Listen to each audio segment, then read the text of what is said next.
Lucas capítulo de número 10 é um capítulo típico na rotina do Cristo. O Cristo vivia o que acontecia, ou o que aconteceu em Lucas capítulo de número 10 de forma rotineira, era trivial na vida de Jesus Cristo. O que é trivial na vida de Jesus Cristo? Amanhecer, curar, pregar, aconselhar, ouvir. Isso era trivial, isso era normal, isso era rotineiro na vida de Jesus. Lucas capítulo de número 10 é um capítulo que fala sobre a dinâmica dos discípulos, dos 70 discípulos. Jesus despacha 70 discípulos para poder pregar o evangelho aos judeus. Engana-se quem acha que Jesus tinha apenas os 12. Jesus teve mais discípulos, dentre eles esses 70 que é descrito em Lucas, e Jesus os despacha, e eles vão pregar, e quando eles voltam alegres, eles voltam contentes, eles voltam alumbrados, vislumbrados, eles voltam estupefatos, de verem as maravilhas que acontecem, quando eles falam no nome do Cristo. Quando eles falam no nome de Jesus, e eles dizem: Senhor, no teu nome as enfermidades são curadas, o morto ressuscitado, o leproso ele é limpo, e nós vamos ver que os demônios eles se submetem ao teu nome. Eles voltam alegres desta forma, alumbrados, estupefatos. E Jesus não é diferente. Jesus ele fica alegre. O líder verdadeiro fica alegre com o crescimento do seu liderado. Ele fica contente de ver o trabalho do seu liderado sendo próspero, crescendo, frutificando, amadurecendo. E Jesus diz a Bíblia que se regozija no íntimo, no Espírito Santo. Ele dá graças ao Pai, ele agradece a Deus Pai. E de repente, então, no verso de número 25 de Lucas 10, alguém interrompe aquele momento tão bom, tão maravilhoso, e faz uma pergunta a Cristo, e pergunta acerca da eternidade, da vida eterna. Jesus, judeu, rabínico, como um bom rabino judeu, Jesus responde uma pergunta com outra pergunta. Os judeus não respondem perguntas, principalmente os rabinos, de modo direto. O que é isso? É isso. Judeu não trabalha assim. Judeu rabínico, ele responde uma pergunta com outra pergunta. E Jesus era mestre, e como um bom rabino judeu, então ele vai responder a pergunta com outra pergunta no verso de número 26, e diz assim: o que é que está escrito na lei? Como você interpreta? Ele repassa a pergunta. E quando ele repassa a pergunta no verso de número 27, aquele doutor da lei então vai responder a própria pergunta e ao mesmo tempo responder a pergunta do Cristo, a interpretação dele. Então ele responde assim: bem, eu entendo que a lei diz: amarás o Senhor teu Deus de todo o teu coração, de toda a tua alma, de todo o teu entendimento, e amarás o teu próximo como a ti mesmo. E Jesus então olha para ele no verso de número 28 e diz assim: parabéns, você interpretou o correto. Maravilhosa a sua resposta. É isso aí, faz isso e viverás. Verso de número 28. O que dá a entender que nesse diálogo, nessa narrativa, o Cristo nos ensina o princípio de que a vida eterna não será vivida no pós-morte. A vida eterna não começará quando esta terminar. Baseado nas palavras do Cristo, o que dá a entender, porque a pergunta do doutor da lei é acerca da vida eterna, a vida eterna começa nessa realidade, quando eu desfruto do amor ao Pai e o amor ao próximo. Faça isso e viverás. Simples assim. Aquele doutor da lei, PhD, doutor em teologia, ele achou a resposta do Cristo muito simplória. Pois um mestre da lei, um doutor, um cientista. Ele gostaria de algo mais elaborado, um TCC, quem sabe, a defesa de uma tese com cláusulas, emendas, adendos e etc. para defender. Então, como é que se faz para chegar à vida eterna? E ele então recebe uma resposta humilde, uma resposta simples. É isso aí que tu acabou de falar, não é, Deus? E eu no próximo. Faz isso, está tudo certo, tu chega lá, acabou. Simples assim. E aí eu fico então me perguntando, quem é o meu próximo? E esta pergunta, quem é o próximo, ela também foi a pergunta do doutor da lei, porque ele não ficou satisfeito com a resposta, então ele indaga de novo. Mas quem é o meu próximo? E isso me traz à memória um dos pastores que tive, que me levou ao diaconato, que deu a primeira igreja para eu pastorear, que fez o meu casamento, o pastor José Rosa da Silva, pastor da igreja da Bica d'Água ali na Sembilha, era ali que eu cooperava. E ele um dia pregando sobre a parábola do bom samaritano, ele justamente fez essa pergunta: quem é o meu próximo? E ele também dá a resposta.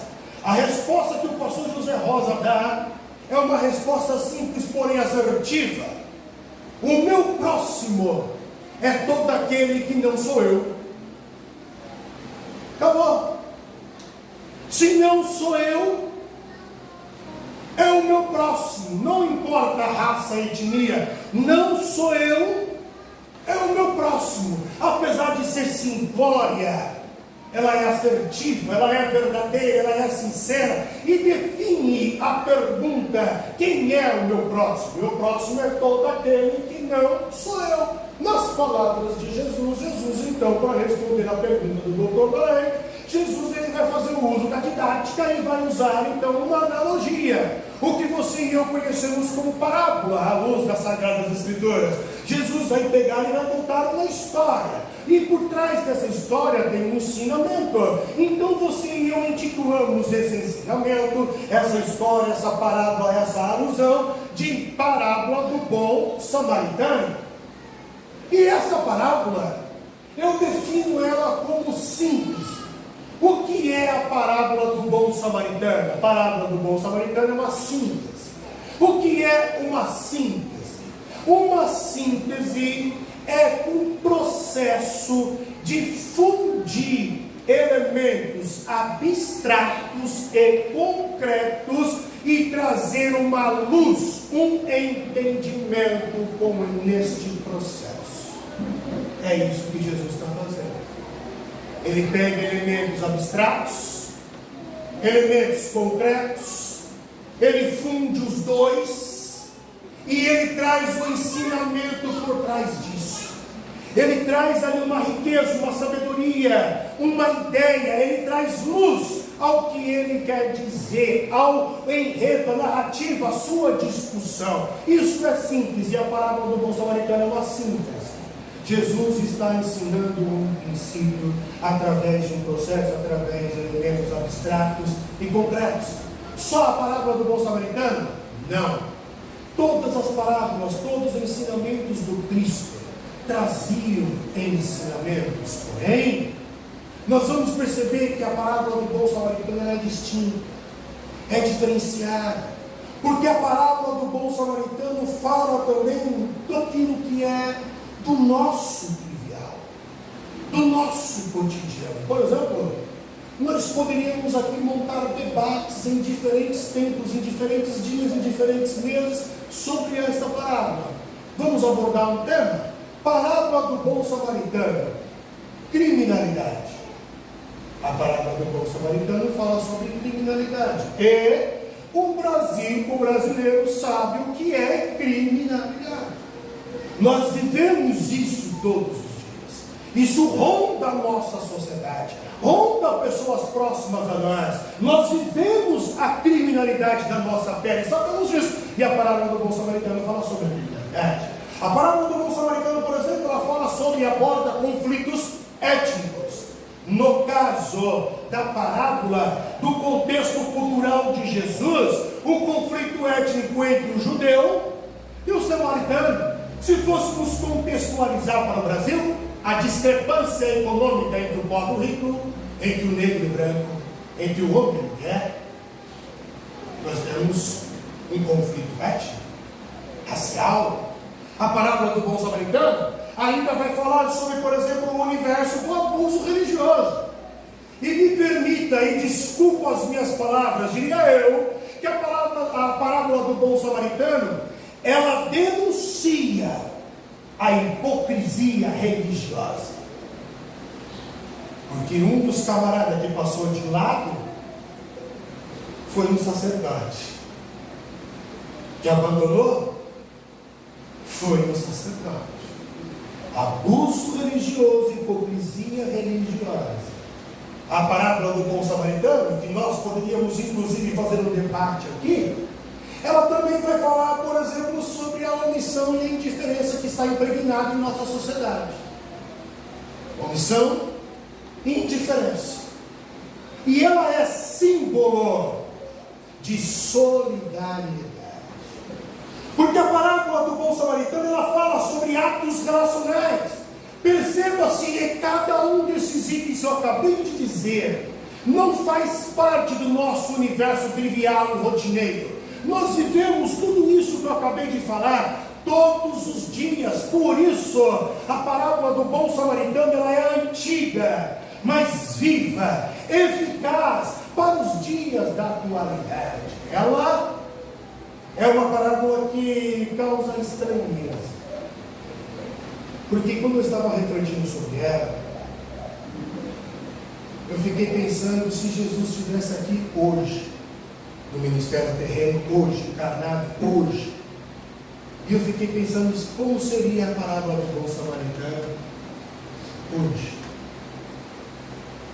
E aí o que veio na minha mente foi mais ou menos assim, te convido a refletir comigo e pensar.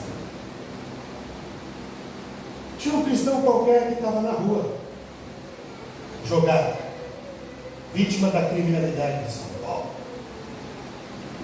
E naquela rua, ela dava acesso para várias igrejas. E se existe hoje alguma coisa no Brasil que tem abundância, é a igreja. Na mesma rua, tem várias. Nessa tem 3. Aqui mesmo tem 3. Nessa rua. E muitos passam por aquela rua para ir à igreja. Então passou um cristão batista protestante da parede preta. E ele viu aquele cristão no chão, e foi olhando, viu, falou: Jesus, misericórdia, e foi embora. Em seguida, naquela mesma rua, passa um cristão católico, e aí ele olha para aquele cristão no chão e diz: Ave Maria, cheia de graça, e vai embora. E em seguida, passa um cristão pentecostal, e ele olha aquele lá e fala: meu Deus, eu estou atrasado. Se não tivesse o manto descendo ali agora, eu ajudava, mas o fogo está descendo lá, então eu vou para o manto. E fui para o manto. Fui embora para Jesus ficar na minha alma. E naquela mesma rua passa um muçulmano. O muçulmano olha para aquele cidadão, ele dobra o joelho, ele bate no rosto, mede a palpitação, está vivo, ele presta os primeiros socorros. Aí ele pega aquele cristão, aquele cidadão, coloca no carro dele, leva para um hospital. Chega lá e paga 2 dias no hospital, daquilo que foi usado para ele, deixa lá, paga 2 dias de uso no hospital. E ainda coloca um crédito e diz: ó, se precisar de mais alguma coisa, meu contato é esse, cuida dele. E o muçulmano vai embora.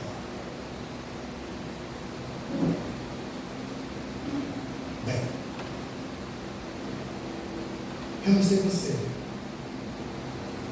mas eu, meditando sobre isso, eu tive algumas reações. Então eu faço uma pergunta retórica. Você não precisa me responder. Reflita. Como é que isso soou para você? Vamos trocar de posições. Suponhamos que você é o pastor dessa igreja e eu estou aí sentado e tu está aqui pregando e falando o que eu estou falando. E você perguntasse para mim o que eu acabei de perguntar: como soou isso para você? Eu te responderia: pastor, soou para mim no mínimo estranho, desconfortável. Mas eu acho que é justamente isso que Jesus está fazendo. Jesus está deixando os seus ouvintes originais desconfortados, causando estranheza, porque o que Jesus está ensinando e falando é sobre o amor. E acredito que se Jesus ele falasse como eu acabei de falar aqui hoje, no mundo dos Reels, do Facebook, do TikTok, e isso fosse parar na mídia, acredito que qualquer um pastor famoso aí iria criticar Jesus pelo que ele falou, iria excomungar Jesus pelo ensinamento dele. É o que passou pela minha cabeça, porque o que Jesus está falando é acerca do amor, e o amor por si só provoca estranheza, o amor por si só provoca desconforto, e diria ainda mais: o amor ele é escandaloso, ele provoca escândalos, como disse o apóstolo Paulo em 1 Coríntios capítulo de número 1, verso de número 23, onde Paulinho diz assim: nós pregamos a Cristo e este crucificado. Isso é loucura para os judeus, e isso é escândalo para os gregos. Então o que é escândalo, o que é loucura? Cristo sendo crucificado. E o que é Cristo sendo crucificado, senão a maior demonstração de amor e perdão da história? É por isso que o amor causa estranheza. É por isso que o amor causa desconforto. E é por isso que o amor causa escândalo. E por que eu estou dizendo justamente isso? Que Jesus provoca reações dos seus ouvintes originais. Porque o judeu ele tinha 3 pilares de gratidão. O judeu agradecia por 3 motivos. O judeu homem. Primeiro motivo: Deus, graças te dou, porque eu não nasci cachorro. Mas como assim, pastor? O cachorro é tão bicho tão bom, ele beija minha boca, dorme na minha cama, etc. Mas naquela época não era assim. O cachorro era um animal repugnante, desprezado. Então, graças a Deus que eu não nasci cachorro. Graças a Deus, mas pelo que, judeu, tu agradece? Eu agradeço a Deus também porque eu não nasci mulher. Como assim? É porque mulher, você sabe, né? Conversa com serpente, é venenosa tão quanto a serpente, porque ela faz a cabeça do homem. Então, mulher tem que ser subjugada, cultura machista, tem que ser dominada, controlada. O homem é a cabeça da mulher, então controla aí nas rédeas. É isso aí que a gente tem que fazer. Cultura machista. Então, graças a Deus, porque eu não nasci mulher. E graças a Deus, porque eu não nasci samaritano. Porque o samaritano era judeu miscigenado. E o judeu puro tinha repugnância, aversão, xenofobia pelo samaritano, porque ele era miscigenado. Então vem Cristo, Rabi, e ele começa a ensinar por parábolas acerca do próximo. E o cerne, e o âmago da parábola do bom samaritano é o amor. Então o amor começa a confrontar os paradigmas, o amor começa a confrontar as crendices, o amor começa a confrontar a religiosidade. É o que o amor faz. A grande pergunta é: por que é que o o amor ele escandaliza, ele provoca estranheza? Por que é que o amor ele provoca desconforto? E acredito que a resposta para essa pergunta é porque o amor é o único capaz de superar conflito. Amor não é isenção de conflitos. Amor é a administração de conflitos. Amor melhor é a superação dos conflitos. É por isso que ele causa estranheza, porque eu não vou revidar ao ataque. Vamos administrar para assumir o confronto. Por isso, supera o conflito. Por que o amor ele causa estranheza? Porque o amor encurta as diferenças étnicas. A gente passa a amar pessoas de outro país como se fosse nosso sangue. A gente passa a se importar por aquela pessoa e chegamos a dar vida por aquela pessoa como se fosse o nosso sangue, nasceu da mesma mãe, porque o amor ele quebra essa barreira étnica. Por que o amor ele causa a estranheza? Porque ele aniquila divisões religiosas. Se tu está dividido comigo, tu não ama. Se a igreja A está dividida da igreja B, não amamos. Porque onde há amor, não há divisão. Não tem como amar dividido. O amor une. Então será que na igreja brasileira nós não precisaríamos de mais compaixão, de mais amor? Para vermos a glória de Deus manifestada em nossas vidas? Eu acho que sim, deveríamos parar de fazer as sessões de orações, de campanhas. Deveríamos parar com isso, deveríamos começar a amar mais.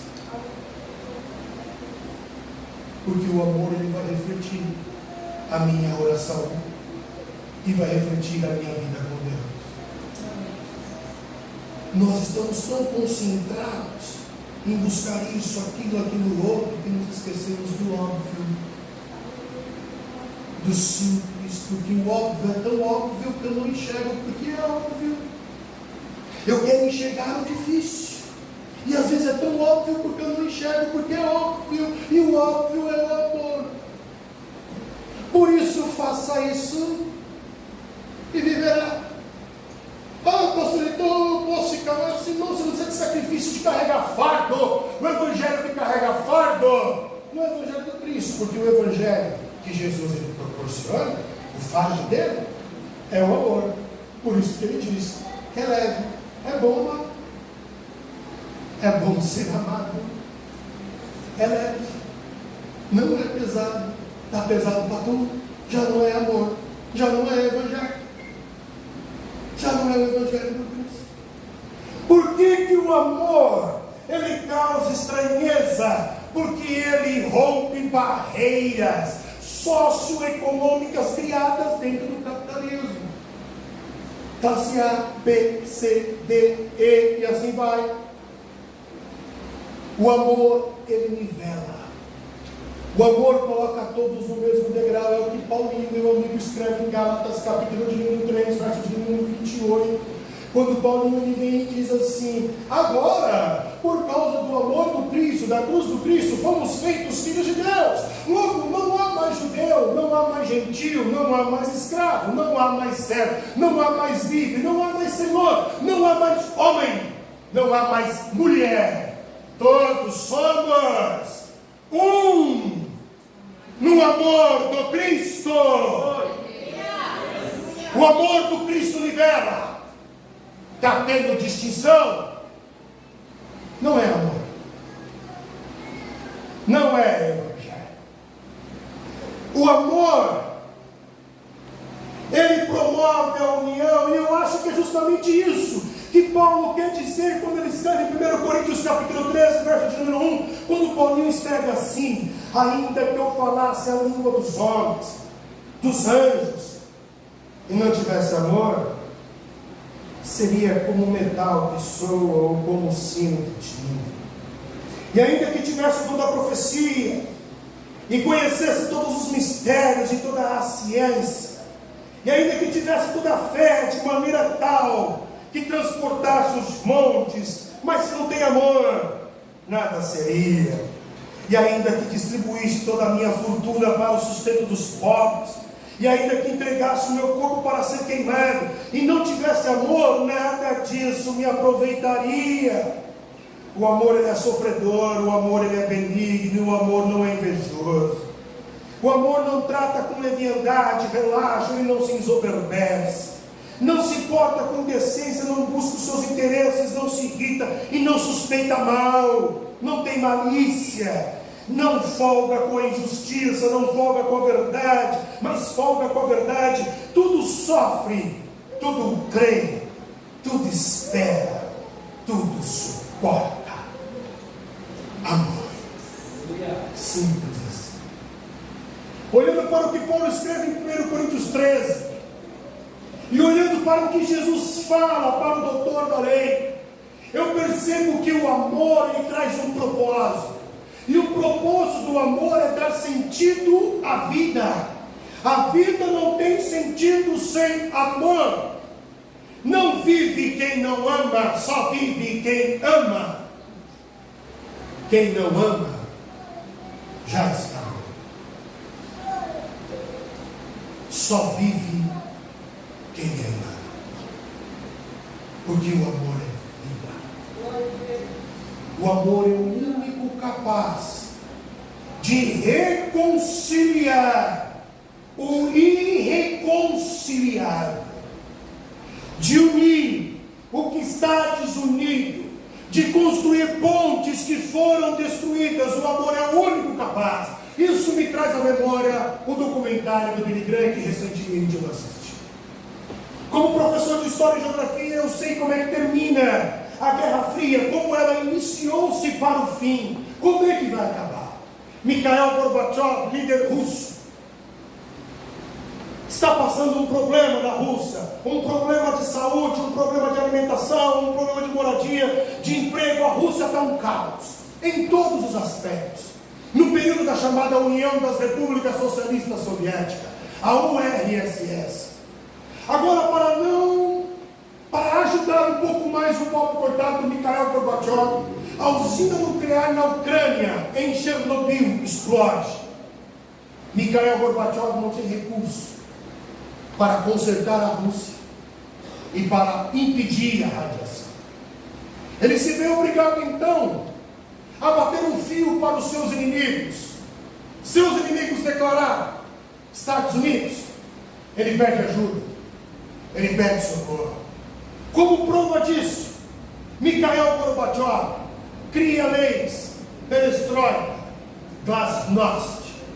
São atitudes políticas de abertura econômica para consertar a Rússia, abrindo o mundo russo para o mundo ocidental, para o mundo capitalista, para trazer empresas e gerar economia, e gerar emprego e consertar a Rússia.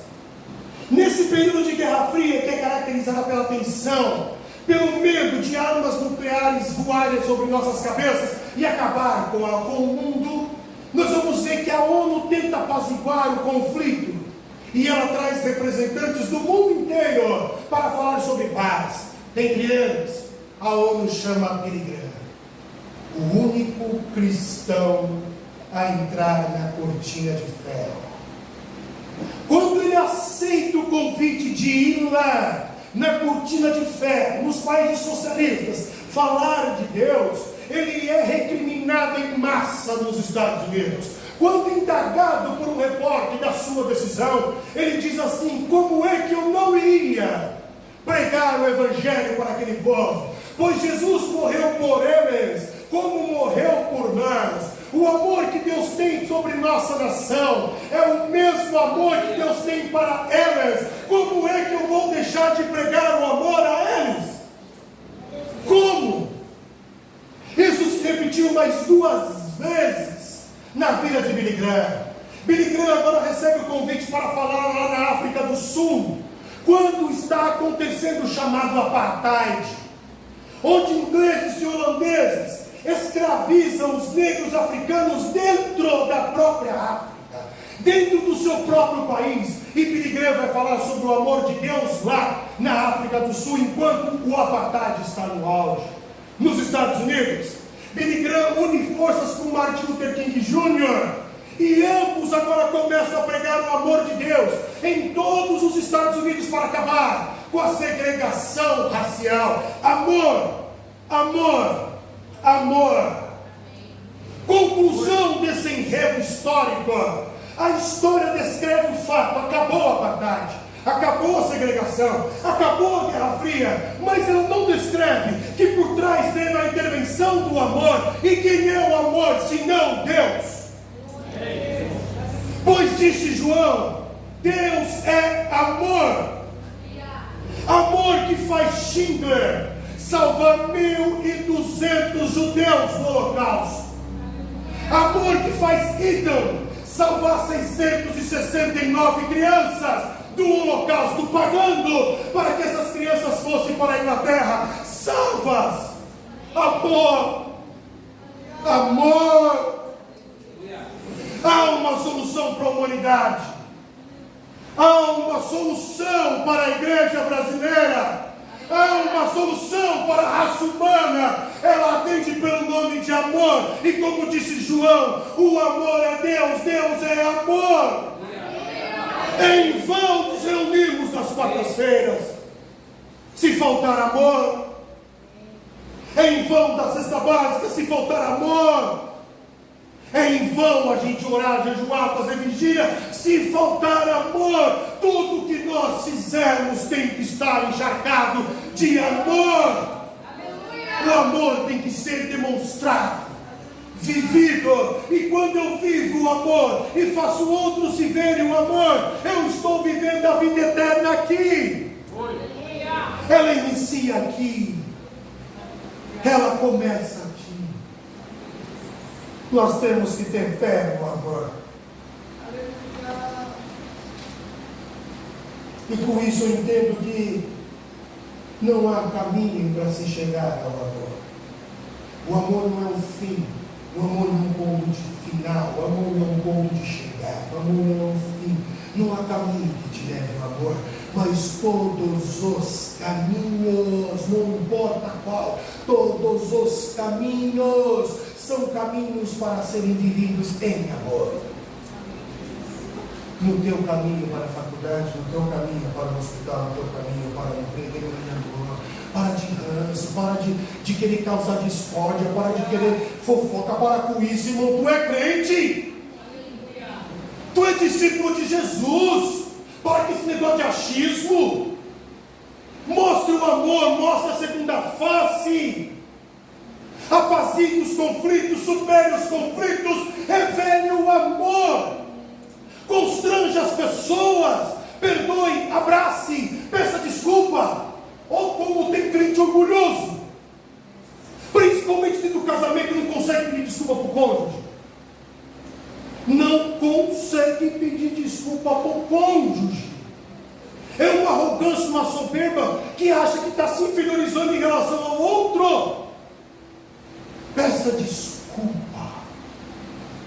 Mas eu estou com a razão. Tá bom. Tá bom. Você está certo, ok. Eu aprendi isso no casamento. Há momentos que eu estou errado, há momentos que ela está certa. Eu aprendi isso. Só que, mesmo estando com razão, desculpa, fui eu que errei. Porque o amor assume o sacrifício que não era dele. Porque Jesus disse assim: eu sou o bom pastor. Quem é que falou que Jesus era ovelha? Foi Jesus? Jesus em nenhum momento falou que ele era ovelha muda para o matador. Ele falou que ele era o bom pastor. Só que quem fala que ele é ovelha é João Batista, que diz: aí o sacrifício vivo aí tira o pecado do mundo, é isso aí, ó, o Cordeiro de Deus. E quem diz que ele é ovelha é Isaías. Ele foi como ovelha muda ao matador. Mas Jesus falou: não, eu não sou ovelha, eu sou o pastor. Eu estou aqui para apacentar. Mas o amor, ele não obriga a assumir algo que não é meu. Então eu me sacrifico. É difícil de ser crente, né, irmão? Fala a verdade. A gente está tudo torto, né? Todo mundo buscando coisa errada, né? Meu Deus. Senhor. Tem misericórdia da minha vida. Tem misericórdia da minha vida. Perdoe o meu pecado. Perdoe a minha arrogância. Perdoe o meu soberbo.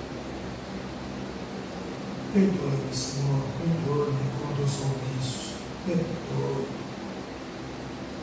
Tende piedade, Senhor. Me ajude a ser um pastor de amor. Me ajude a ser um pai de amor. Me ajude a ser um esposo de amor. Me ajude a ser um amigo em amor. Me ajude a ser um companheiro de fé em amor. Me ajude a ser um profissional em amor. Me ajude a ser um cidadão em amor. Me ajude a ser um civil em amor. Me ajude a viver em amor. Me ajuda, Espírito Santo. Me ajuda, Espírito Santo. Então eu oro para que vivamos em amor. Eu oro para que encarnemos o amor. Eu oro para que exalemos o amor. Eu oro para que respiremos o amor. Eu oro para que vivamos o amor todos os dias, fazendo com que outros também percebam o amor. É para isso que eu oro e aconselho: tenha fé no amor, pois se você tiver fé no amor, é a mesma coisa de ter fé em Deus. Que Deus os abençoe.